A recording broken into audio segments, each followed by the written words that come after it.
జిల్లా ఎస్పీ కార్యాలయం వద్ద తమ భార్యల్ని మామగారు కాపురానికి పంపించడం లేదని ఇద్దరు యువకులు ధర్నా చేపట్టారు. బోరగడ్డ శ్రీనివాస్, రామానుజన్ అయ్యగారు తమ కూతుర్ల సంపాదన మీద ఆధారపడి మా భార్యల్ని కాపురానికి పంపించడం లేదని అల్లుళ్లు పవన్, శేషసాయి ఆవేదన వ్యక్తం చేశారు. పవన్, శేషసాయి వీళ్లతో మాట్లాడుతూ రూపాయి కట్నం తీసుకోకుండా ఆదర్శవంతమైన వివాహం చేసుకున్న తనకు లేనిపోని అభండాలు మోపి కేసులు వేసి మానసికంగా చిత్రహింసలకి గురి చేస్తున్నారని వాపోయాడు. ఇటువంటి అక్రమ కేసులు బనాయించే వారిపై హోం మినిస్టర్ కఠినమైన చర్యలు తీసుకోవాలని మీడియా ముఖంగా తెలియజేశారు.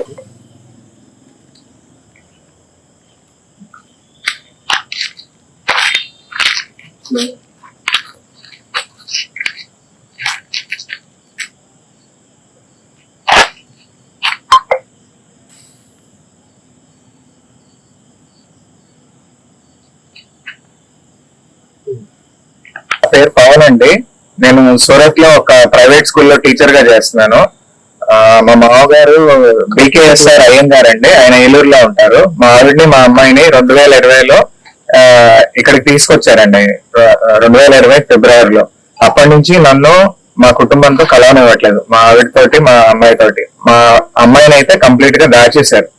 నాతో అసలు ఫోన్ లో మాట్లాడించడం కానీ, కనీసం ఒక వీడియో కాల్ లో చూపించడం కానీ చేయట్లేదండి. చాలా దుర్మార్గం చేస్తున్నారు. అలాగే మా ఆవిడని అయితే ఇన్ఫ్లుయెన్స్ చేశారండి.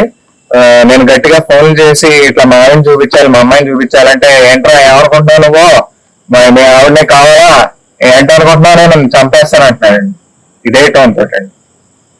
ఇక్కడ ఏలూరు కనుక నేను వచ్చినట్టయితే మా ఆవిడని కలవడానికి ఏదైనా, లేదంటే బయట ఏదైనా న్యూస్ చెప్పడానికి వచ్చినట్టయితే నన్ను ఏదైనా సెక్షన్లు పెట్టి కేసులు పెట్టిస్తానని, లేకపోతే కంప్లీట్ చేస్తానని, నక్కులో ఎవరు తెలిసిన వాళ్ళు ఉన్నారండి ఆయనకి, వాళ్ళతో కాల్పించేస్తానని ఈ పిచ్చిగా మాట్లాడుతున్నారండి.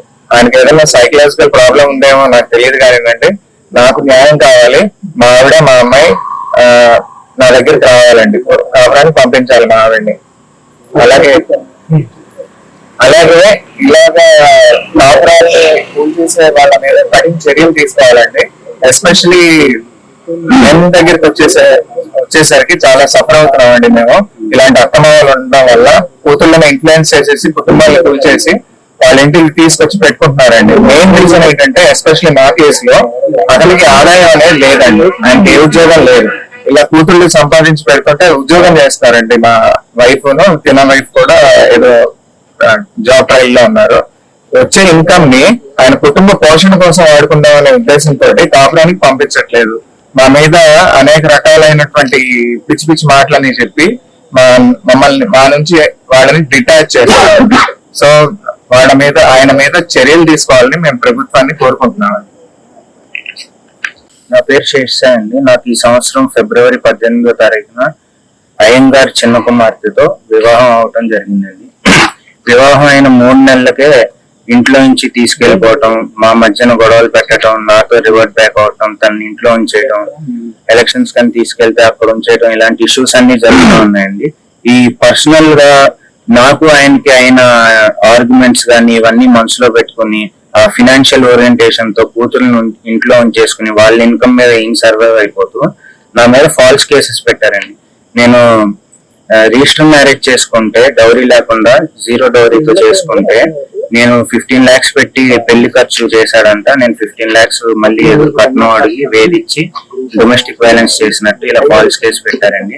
నా రిక్వెస్ట్ ఏంటంటే, మా భార్యని, మా అన్న వాళ్ళ వదినని కాపురానికి పంపించాలి.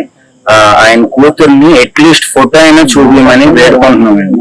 అట్లీస్ట్ ఆయన ఫోటో కూడా షేర్ చేయట్లేదు. నిన్న వచ్చి పెద్ద మనుషుల దగ్గర మాట్లాడిస్తే చూపిస్తానని చెప్పారు.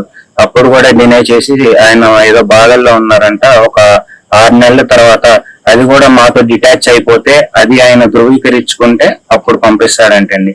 ఇలాంటి కండిషన్స్ పెడతారు.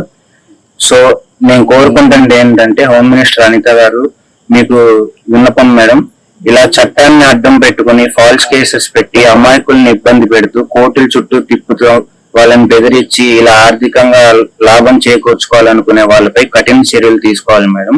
ఇది ఒక్కటే మా సైడ్ నుంచి రిక్వెస్ట్.